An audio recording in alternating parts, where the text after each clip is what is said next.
Hello students, कैसे हैं आप सब लोग। उम्मीद करती हूँ सब अच्छे होंगे और स्वस्थ होंगे। मैं Meena Rana ICT virtual class में आपका स्वागत करती हूँ। स्टूडेंट्स, हम पढ़ रहे हैं क्लास 6 की हिंदी व्याकरण हम करेंगे आज। और एक नया टॉपिक हम करेंगे यहाँ पर, सर्वनाम। इससे पहले आप संज्ञा पढ़ चुके हैं। संज्ञा क्या होती है, संज्ञा के कितने भेद हैं और उनके उदाहरणों को हम अलग अलग पढ़ चुके हैं। तो देखिए, सर्वनाम होता क्या है। सबसे पहले तो आपने संज्ञा जानना है और उसके बाद आप सर्वनाम के बारे में जानें। देखिए, जब आप शब्दों का निर्माण करते हैं तो वहां पर आपके पास विकारी और अविकारी शब्द आ जाते हैं।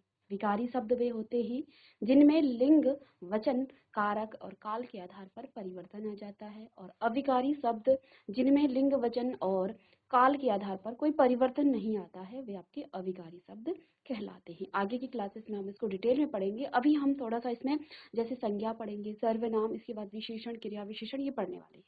तो देखिए, इससे पहले आपने संज्ञा क्या पढ़ा, संज्ञा होता क्या है। संज्ञा किसी वस्तु, किसी प्राणी, किसी स्थान, किसी व्यक्ति, किसी पशु पक्षी का नाम, बहुत सारी चीजें हमने यहाँ पर पढ़ी हैं। अब देखिए, संज्ञा की जगह पर जब आप, मैं एक उदाहरण से आपको समझाऊंगी कि जिन शब्दों का प्रयोग आप संज्ञा की जगह करते हैं उसे सर्वनाम कहा जाता है। अब कैसे इसको कहा जाता है, इसको हम, आप हेडिंग डालेंगे सभी सर्वनाम। अब इसको मैं आपको एक उदाहरण के साथ समझाती हूँ, ठीक है। उदाहरण में देखिए, हेडिंग डालेंगे सभी सर्वनाम।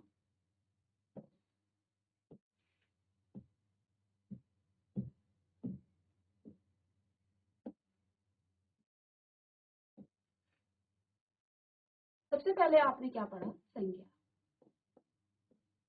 ठीक है, ठीक है।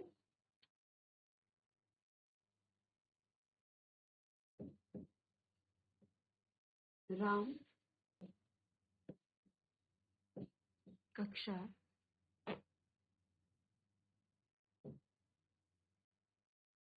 या फिर यहाँ पर हम क्या लिखें कक्षा की जगह, कि राम खेलता है।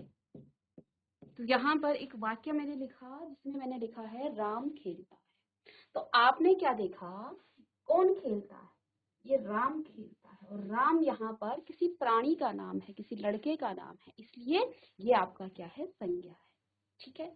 इसी प्रकार से मैं यदि ये लिखूं कि राम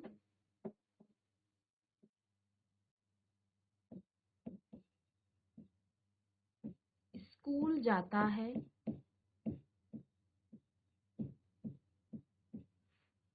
फिर मैं लिखूं राम मेरा भाई है, मेरा चचेरा भाई है, या भाई लिखता हूँ सीधे, राम मेरा भाई है।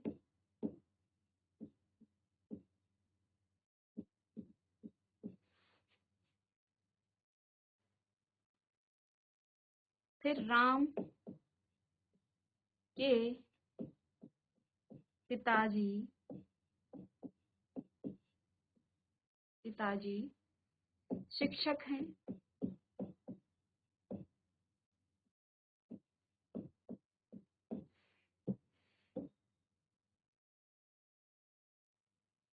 राम के पिताजी शिक्षक हैं।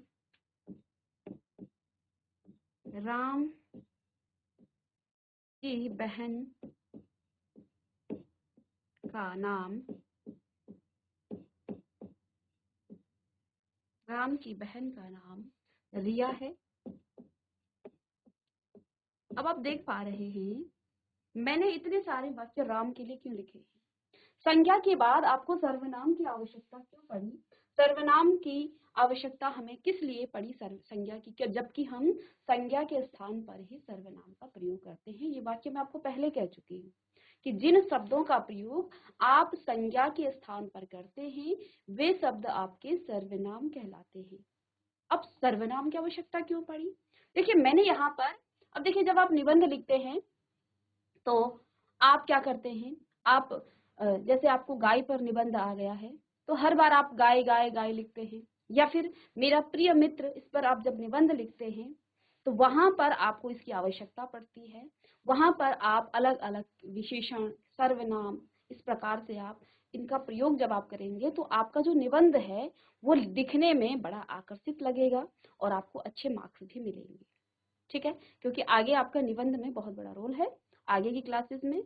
तो देखिए यहाँ पर संज्ञा की हमने प्रयोग किया है। इन वाक्यों को हम इस प्रकार से भी लिख सकते हैं, कोई दिक्कत नहीं है। राम खेलता है, राम स्कूल जाता है, राम मेरा भाई है, राम के पिताजी शिक्षक हैं, राम की बहन का नाम रिया है, और भी बहुत सारे वाक्य। जब आप अपने मित्र, प्रिय मित्र के बारे में लिखेंगे तो आप क्या लिखेंगे, बार बार आप क्या लिखेंगे, मेरा प्रिय मित्र ये है। अब आप एक बार उसका नाम बताएंगे और फिर उसके नाम के बारे में आप लिखेंगे कि राम खेलता है, राम स्कूल जाता है, राम अपने प्रिय मित्र के बारे में या गाय के बारे में। और हर बार आप उसके बारे में, क्योंकि जब आप निबंध लिखेंगे तो उसके बारे में लिखेंगे, ठीक है। और जब आप एक ही चीज के बारे में लिखेंगे तो आप उसको रिपीट करते रहेंगे। जैसे यहाँ पर हम राम के बारे में लिख रहे हैं तो राम जो है बार बार आपका रिपीट हो रहा है। राम खेलता है, राम स्कूल जाता है, राम मेरा भाई है, राम के पिताजी शिक्षक हैं, और है आएगा यहाँ पर राम की बहन का नाम रिया है। तो यहाँ पर आपको जब आप इसको निबंध रूप में लिखेंगे तो आपको ये थोड़ा सा बोरिंग लगेगा, दिखने में आपको आकर्षित नहीं लगेगा। इसलिए हम क्या करते हैं, देखिए राम खेलता है। अब यहाँ पर मैं राम की जगह क्या प्रयोग कर सकती हूँ, वह प्रयोग कर सकती हूँ। राम वह मेरा भाई है, ठीक है।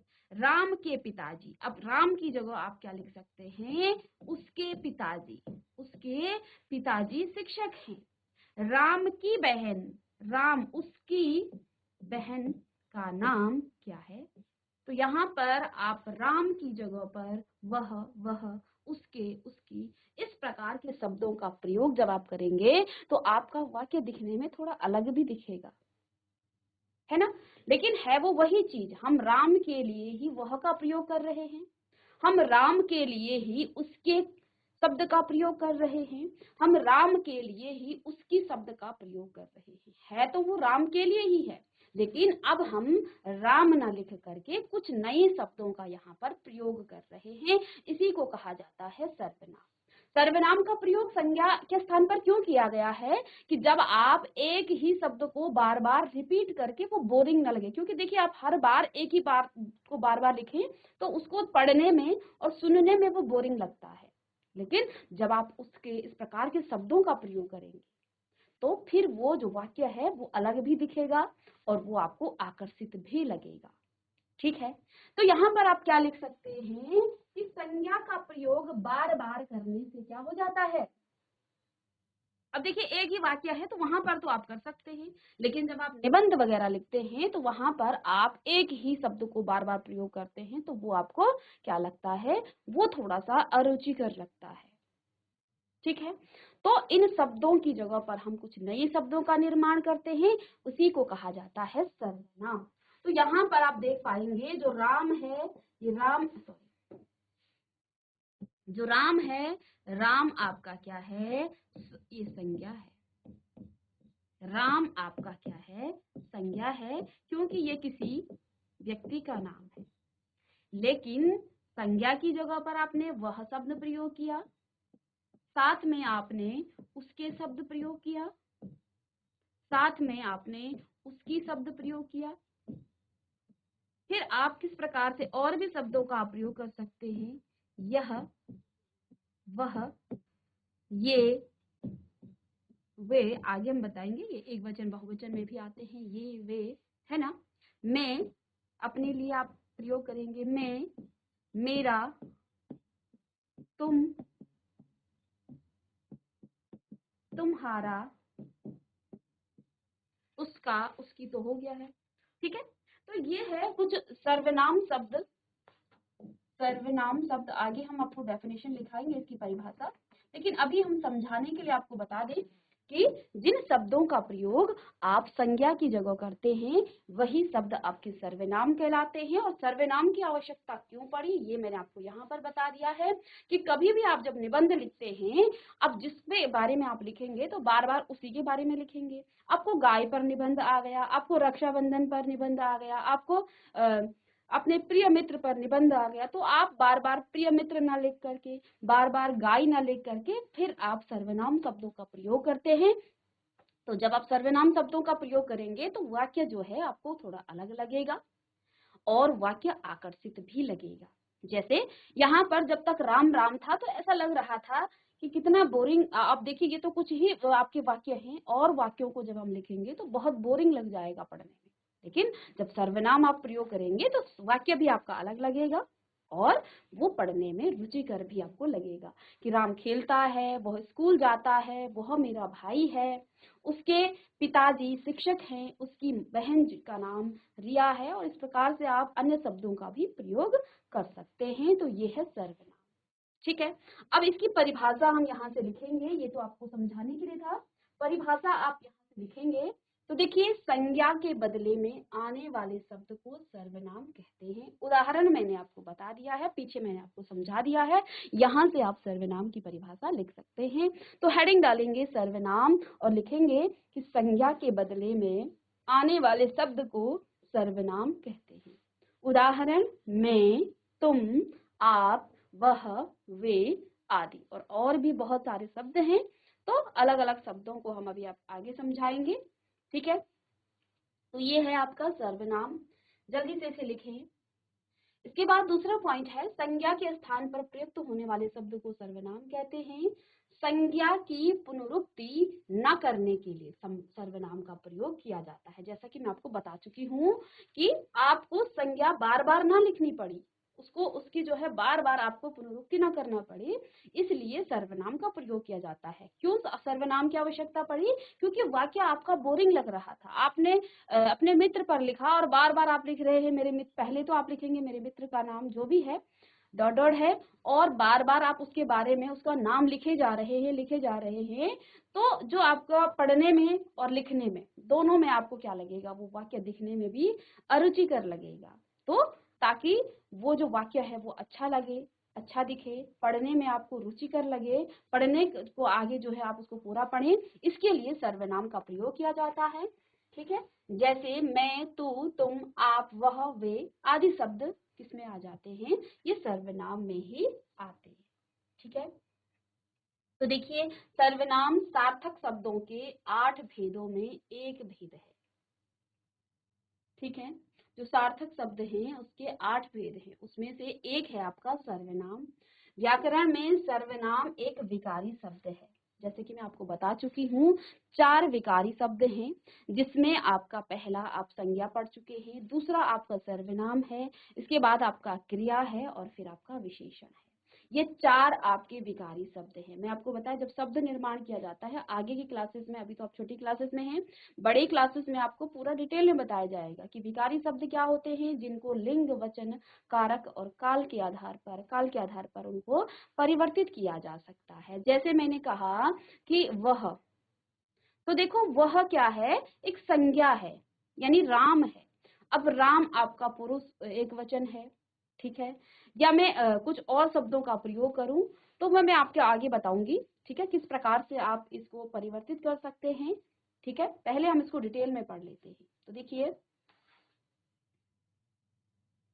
अब यहाँ पर जैसे वह शब्द है, वह आपका क्या है, ये आपका सर्वनाम है। वह क्या है, वह एक वचन में आएगा, इसको आप परिवर्तित कर सकते हैं। वह शब्द को कैसे परिवर्तित कर सकते हैं? वह एक वचन में है तो इसको वचन के आधार पर आप क्या कर सकते हैं, परिवर्तित कर सकते हैं। वह एक के लिए आएगा एक वचन, वह का बहुवचन हो जाएगा वे। ठीक है, जैसे मैंने कहा लड़के, तो लड़के क्या है, लड़के शब्द जो है आपका परिवर्तित हो सकता है। लड़के या लड़का मैं कहूँ तो लड़का को आप परिवर्तित कर सकते हैं, एक तो लिंग के आधार पर और दूसरा आपका वचन के आधार पर। तो लिंग के आधार पर लड़का का हो जाएगा लड़की, और यदि आप वचन में बदलें तो हो जाएगा लड़के। ठीक है, तो आगे समझाऊंगी इसको भी। ठीक है, तो इतना आप लिखेंगे कि सर्वनाम क्या होता है। सर्वनाम संज्ञा के बदले में आने वाले शब्द को सर्वनाम कहते हैं। उदाहरण में मैं, तुम, आप, वह, वे, ये सभी शब्द सर्वनाम के अंदर आ जाते हैं। संज्ञा के स्थान पर प्रयुक्त होने वाले शब्द को सर्वनाम कहते हैं। संज्ञा की पुनरुक्ति न करने के लिए सर्वनाम का प्रयोग किया जाता है। जैसे मैं, तो, तुम, आप, वह, वे, ये सभी शब्द जो है आपके सर्वनाम हैं। आगे देखिए, सर्वनाम सार्थक शब्दों के 8 भेदों में से एक भेद है और व्याकरण में सर्वनाम आपका एक विकारी शब्द है। जैसा कि मैं आपको बता चुकी हूँ, विकारी शब्द के 4 भेद हैं। पहला आप संज्ञा पढ़ चुके हैं, दूसरा यहाँ पर सर्वनाम आप पढ़ रहे हैं, इसके बाद आपका क्रिया और विशेषण आपका क्या है, विकारी शब्द।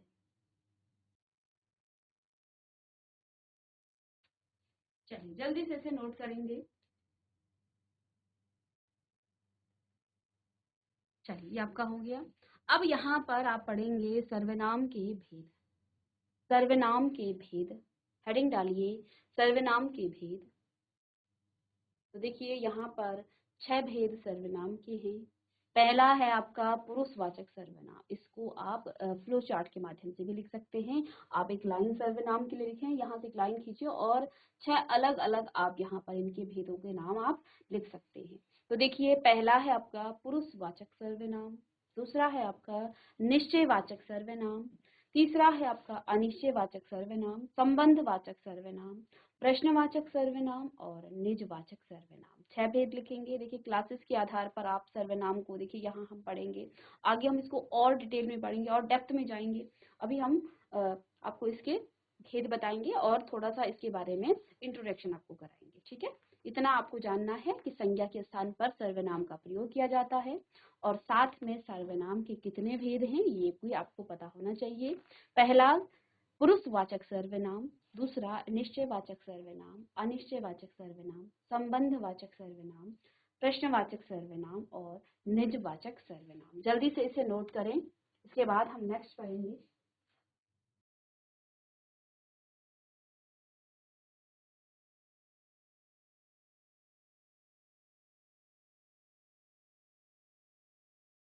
तो सर्वनाम के 6 भेद हैं। पहला पुरुषवाचक, दूसरा निश्चयवाचक, अनिश्चयवाचक, फिर है आपका संबंधवाचक, प्रश्नवाचक और निजवाचक। चलिए नोट डाउन कर लिया आपने, एक एक भेद को हम पढ़ेंगे। चलिए पहला है आपका पुरुषवाचक सर्वनाम। पहला है आपका, पहली हेडिंग डालेंगे आप पुरुषवाचक सर्वनाम। जल्दी से इसे लिखें, पुरुषवाचक सर्वनाम। पहली हेडिंग डालिए पुरुषवाचक सर्वनाम। ठीक है,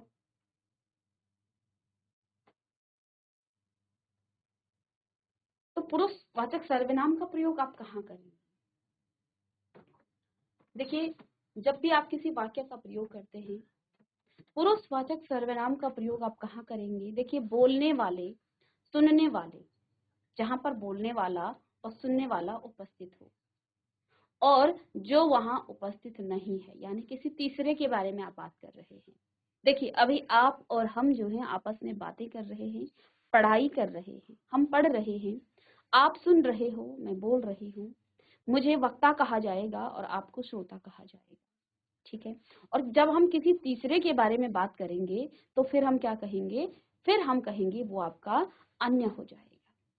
तो यहाँ पर के लिए जिन सर्वनामों का प्रयोग किया जाता है, यानी कि अब देखिए हम और आप वक्ता और श्रोता हैं, मैं किसी तीसरे के बारे में बात कर रही हूँ तो उसके बारे में भी जो शब्द प्रयोग किए जाते हैं उसमें उसका जिन शब्दों का प्रयोग किया जाता है वो भी पुरुषवाचक सर्वनाम में आता है। यानी कि पुरुषवाचक सर्वनाम में 3 लोगों के बारे में बात की जाएगी, एक वक्ता जो बोलने वाला है किसी भी वाक्य को जो मैं बोल रही हूँ, या दूसरा जो सुनने वाला है और तीसरा जो आप जिसके बारे में आप बात करेंगे। ठीक है, इसी के आधार पर पुरुषवाचक सर्वनाम के भी 3 भेद हैं। जल्दी से इसे लिखें कि पुरुषवाचक सर्वनाम के 3 भेद हैं। किस आधार पर? क्योंकि बात होती है 3 लोगों की पुरुषवाचक सर्वनाम में, एक वक्ता जो बोलने वाला होता है, एक श्रोता जो सुनने वाला होता है और तो हम किसी तीसरे के बारे में बात कर रहे हैं। आप क्लास 6 के बच्चे हो, मैं क्लास 7 के किसी बच्चे के बारे में बात कर रही हूँ, तो वो जो बच्चा है वो सपोज दैट वो अभिनव है और अभिनव क्लास 7 का बच्चा है, वो अभी प्रेजेंट नहीं है आपके और हमारे बीच में, तो अभिनय यहाँ पर कोई अन्य पुरुष है, उसके लिए, आपके लिए और मेरे लिए जिन शब्दों का प्रयोग किया जाता है वो आपका किस में आता है, पुरुषवाचक सर्वनाम में आता है। अब पुरुषवाचक सर्वनाम के 3 भेद हैं इसी के आधार पर, क्योंकि मेरे लिए, मैं अपने लिए किन शब्दों का प्रयोग करूंगी सर्वनाम के लिए, मैं आपके लिए किन शब्दों का प्रयोग करूंगी, या फिर मैं किसी तीसरे पर्सन के बारे में, किसी तीसरे व्यक्ति के बारे में बात करूं तो उसके लिए मैं किन शब्दों का प्रयोग करूंगी सर्वनाम में, तो उसके आधार पर इसके भी 3 भेद हुए हैं। सबसे पहले उत्तम पुरुष आता है। अब देखिए, जब हम बात करते हैं उत्तम पुरुष किस में, देखिए मैं बात कर रही हूँ आपसे, तो मैं अपने को उत्तम में ही रखूंगी, तो बोलने वाला हमेशा उत्तम पुरुष में आता है, सुनने वाला आपका मध्यम पुरुष में आता है, और जब आप किसी तीसरे अन्य पुरुष के बारे में बात करेंगे तो वो आपका अन्य पुरुष के अंदर आएगा। यानी कि मैं, अब ऐसा नहीं है कि मैं हर बार मैं ही उत्तम पुरुष में हूँ। कभी आप मुझसे प्रश्न पूछ रहे हैं, कभी आप आंसर कर रहे हैं, आप उस समय उत्तम पुरुष में हैं क्योंकि आप बोलने वाले हैं, ठीक है ना। तो जो भी बोलने वाला होगा वो आपका उत्तम पुरुष में आएगा, ठीक है। तो इसी के आधार पर इसके 3 भेद हुए हैं। उत्तम पुरुष लिख लेंगे आप पहले, उत्तम पुरुष, मध्यम पुरुष और अन्य पुरुष। अब उसके बाद आपने हेडिंग डालनी है पहली, उत्तम पुरुष। तो देखिए, बोलने वाला वह सर्वनाम जिस सर्वनाम का प्रयोग बोलने वाला स्वयं के लिए करता है। यानी कि आप कह रहे हैं मैम मुझे ये नहीं आता है, तो आपने अपने लिए क्या कहा, मुझे, तो उस समय मुझे शब्द क्या है आपका, ये आपका उत्तम पुरुष में आएगा, ठीक है। आपने कहा कि मैम मुझे आप ये समझाइए, तो आपने, मैं सुनने वाली थी, आप बोलने वाले थे, तो आपने मेरे लिए क्या प्रयोग किया, आप शब्द प्रयोग किया, तो उस समय आप शब्द आपका क्या है, वो आपका किसमें आएगा, मध्यम पुरुष में आएगा, क्योंकि आपने सुनने वाले के लिए कुछ कहा है, ठीक है। और जब आप बात करेंगे किसी अन्य के बारे में तो वो आपका अन्य पुरुष में आएगा। तो इसमें आप हेडिंग डालेंगे पहला, उत्तम पुरुष सर्वनाम। तो अब लिखेंगे जिस सर्वनाम का प्रयोग बोलने वाला, या फिर आप बोल सकते हैं वक्ता इसको कहा जाता है, जो बोलने वाला होता है उसको वक्ता कहा जाता है। जिस सर्वनाम का प्रयोग वक्ता या बोलने वाला स्वयं के लिए करता है उसे उत्तम पुरुष सर्वनाम कहा जाता है। अब देखिए बच्चों, मैं जब अपने लिए प्रयोग करूंगी तो मैं सबसे, देखो मैं बोल रही हूँ और मैं अपने लिए क्या शब्द प्रयोग कर रही हूँ, मैं अपना नाम नहीं ले रही हूँ, मैं अपने लिए, मेरे साथ बहुत सारे हैं तो मैं क्या करूंगी, वहां पर हम प्रयोग करूंगी, क्योंकि मैं बहुवचन में हूँ, मेरे साथ और भी लोग हैं तो हम का प्रयोग करूंगी, मुझे, मेरा, हमारा, इस प्रकार के शब्दों का हम प्रयोग करेंगे। आदि शब्द लिखे हैं, ये आप समझ सकते हैं कि आप अपने लिए किन किन शब्दों का प्रयोग, यहाँ पर आपको कॉन्सेप्ट समझना है, चीजों को समझना है कि उत्तम पुरुष में कौन से शब्द आते हैं। अब आप अपने लिए जो भी शब्द प्रयोग करते हैं बोलते समय, तो वो आपका उत्तम पुरुष में आ जाएंगे और वो आपके उत्तम पुरुष सर्वनाम शब्द होंगे। तो मैं, हम, मुझे, मेरा, मुझको, इस प्रकार के शब्दों का प्रयोग एक वचन में, और बहुवचन में हम, हमारा, हमको, इस प्रकार के शब्दों का प्रयोग आप बहुवचन में करेंगे, क्योंकि आप एक वचन में भी हो सकते हैं, आप बहुवचन में भी हो सकते हैं। मेरे साथ कुछ और लोग हैं, मैंने कहा मेरे साथ जो हम सभी लोगों ने कुछ काम किया है, या हमारा, इस प्रकार से मैं कहूंगी तो मैं क्या कहूंगी, हम, ठीक है। और जब मैं एक वचन में हूं तो मैं कहूंगी मैं, ठीक है। चलिए, तो इसमें आप लिखेंगे उत्तम पुरुष। आप अपने लिए कहिए, आप पर्टिकुलर, किसी बच्चे ने कहा कि मैम मुझे ये नहीं आता है, तो उसने एक वचन में कहा, और पूरी क्लास को नहीं आता है, इंक्लूडिंग वो बच्चा भी है जो बोलने वाला है। बोलने वाला यदि वहां पर बहुत सारे बहुवचन में इंक्लूड है तो वहां पर वो क्या कहेगा, हमें ये नहीं आता है, ठीक है। तो इस प्रकार के शब्दों को प्रयोग करेगा, तो वहां पर आपका वो एक वचन में भी हो सकता है और बहुवचन में भी हो सकता है। इस चीज को आप समझ गए ना, कि जो आपका जो वक्ता है वो आपका एक वचन में भी हो सकता है, वो आपका बहुवचन में भी हो सकता है, ठीक है। चलिए, आप इसे लिखें उत्तम पुरुष। फिर दूसरा आपका यहाँ पर आ जाता है मध्यम पुरुष। मध्यम पुरुष जिस सर्वनाम का प्रयोग बोलने वाला श्रोता के लिए करता है, श्रोता यानी कि सुनने वाला, ठीक है। तो उन शब्दों को आप क्या कहेंगे, मध्यम पुरुषवाचक सर्वनाम कहेंगे। तो पहला आपका उत्तम पुरुषवाचक सर्वनाम था, दूसरा आपका मध्यम पुरुषवाचक सर्वनाम है। अब जहां श्रोता के लिए आप कुछ कह रहे हैं, किसी शब्द का प्रयोग कर रहे हैं, मैं आपकी क्लास में क्लास 6 के बच्चों को कहूंगी बेटा तुम लोगों को ये आता है, या मैं अब कुछ और शब्दों का प्रयोग कर रही हूँ कि बेटा आप लोगों को ये आएगा, ये आ जाता है। तो ये जो तुम, आप, या मैं एक वचन में किसी बच्चे को कहूंगी कि तू, इस प्रकार के शब्दों का भी प्रयोग किया जाता है। ठीक है, तो ये आपका क्या है, ये आपका मध्यम पुरुष में आ जाएगा। देखिए यहाँ पर भी क्या लिखा है, तुम, तुझे, सॉरी, तुम, तुझे, तुम्हारा, ये आदि शब्द। और शब्दों को आप समझ गए हैं कॉन्सेप्ट को, तो शब्दों को आप स्वयं लिख सकते हैं समझ करके। बस इतना ध्यान देना है कि जब आप सुनने वाले के लिए जिन शब्दों का प्रयोग करते हैं वो आपका मध्यम पुरुष में आता है। और अन्य पुरुष सर्वनाम में क्या आ जाता है कि जिस सर्वनाम का प्रयोग बोलने वाला श्रोता के अतिरिक्त किसी अन्य पुरुष के बारे में के लिए करे उसे, ठीक है, अन्य पुरुष सर्वनाम कहलाता है। ठीक है, तो देखो जैसे मैंने कहा आप क्लास 6 के बच्चे हैं, अभिनव आपके क्लास 7 का बच्चा है, तो मैं आपसे क्या कहूंगी कि वह है ना, वो जो आपका क्लास 7 में पढ़ता है, उसे आप ये दे दो। तो आपके बारे में भी बात नहीं हो रही है, मेरे बारे में बात नहीं हो रही है, न सुनने वाले के बारे में न बोलने वाले के बारे में, इसलिए ये आपका किसी अन्य पुरुष के लिए। तो ये शब्द आपके किसके लिए आ जाते हैं, किस में आते हैं, अन्य पुरुषवाचक सर्वनाम में आते हैं। तो यहाँ पर आपका आ सकता है वह, वे, उसने, यह, ये, इसने आदि शब्दों का प्रयोग यहाँ पर किया जाता है। जल्दी से इसे नोट करें, बहुत ही इंपॉर्टेंट है पुरुषवाचक सर्वनाम। इसके 3 भेद हैं, क्योंकि यहाँ पर हम 3 लोगों के बारे में बात करते हैं, एक बोलने वाले के बारे में, एक सुनने वाले के बारे में, और एक वह होता है जिसके बारे में आप बात, वहां पर जो आपके सामने प्रेजेंट नहीं है, किसी अन्य के बारे में आप बात कर रहे हैं। तो यहाँ पर 3 लोगों के बारे में बात होती है, और 3 लोगों के बारे में अलग अलग बातें होती है, अलग अलग शब्दों का प्रयोग किया जाता है। तो प्रथम जब आप बोलने वाले के बारे में बात करते हैं तो वो आपका उत्तम पुरुष में, जब सुनने वाले के बारे में तो वो आपका मध्यम पुरुष में, और अन्य पुरुष के किसमें आता है, किसी अन्य के बारे में जब आप बात करेंगे तो वो आपका अन्य पुरुषवाचक सर्वनाम के अंतर्गत आएगा। इसको आप जल्दी से नोट करें।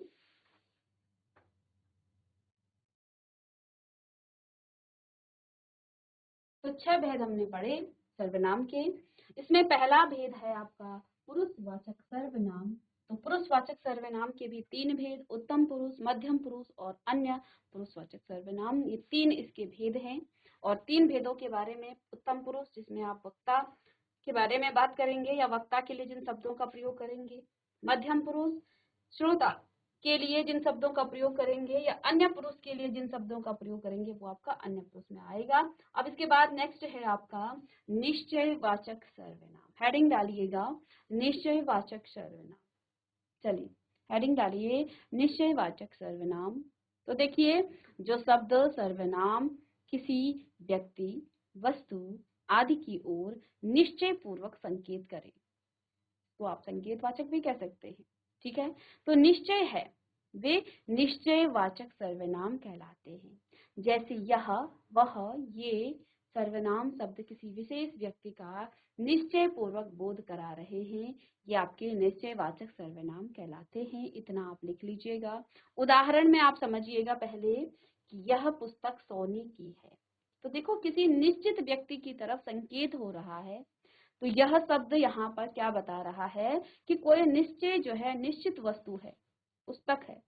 ये पुस्तकें रानी की हैं, तो ये यहाँ पर पुस्तकें भी निश्चित हैं कि वहां पर पुस्तकें रखी हुई हैं और उसके बारे में बात हो रही है। वह सड़क पर कौन आ रहा है, तो किसी व्यक्ति के बारे में या कोई और जो भी होता है, जो भी वहां पर होगा उसके बारे में यहाँ पर संकेत किया जा रहा है वह शब्द में। ठीक है, फिर देखिए वे सड़क पर कौन आ रहे हैं, तो ये जो वे शब्द हैं ये भी आपका निश्चयवाचक सर्वनाम है। तो परिभाषा क्या लिखेंगे, जो शब्द सर्वनाम किसी व्यक्ति, वस्तु की ओर निश्चय पूर्वक संकेत करे वे आपके निश्चयवाचक सर्वनाम कहलाते हैं। जैसे यह, वह, वे शब्द किसी विशेष व्यक्ति का निश्चय पूर्वक बोध करा रहे हैं, अतः ये आपके निश्चयवाचक सर्वनाम हैं। उदाहरण आप जरूर लिखिएगा। चलिए, तो यहाँ पर यह, ये, वह, वे शब्द क्या हैं, ये आपके निश्चयवाचक सर्वनाम हैं। ठीक है।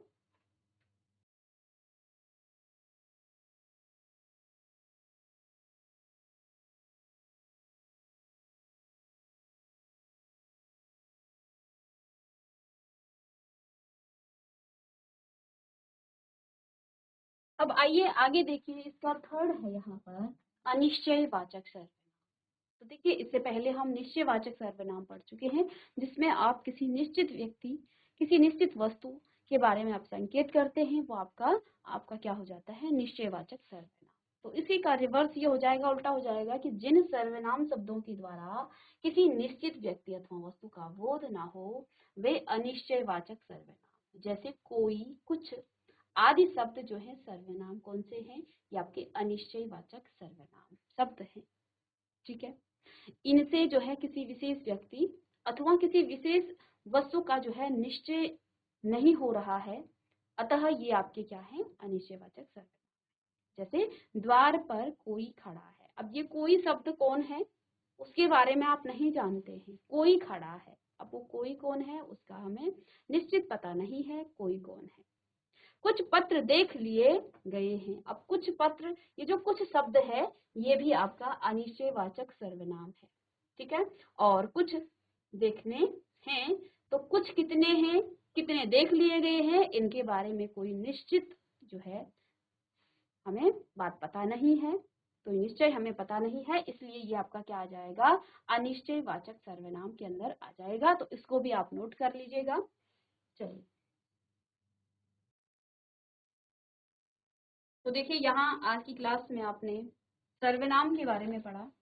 सर्वनाम क्या होता है, सर्वनाम संज्ञा के स्थान पर आप प्रयोग करते हैं, और सर्वनाम के हमने 6 भेद यहाँ पर बताए आपको, जिनमें से आप 3 भेद पढ़ चुके हैं। पहला भेद पुरुषवाचक, दूसरा आपका निश्चयवाचक, और तीसरा आपका अनिश्चयवाचक सर्वनाम है।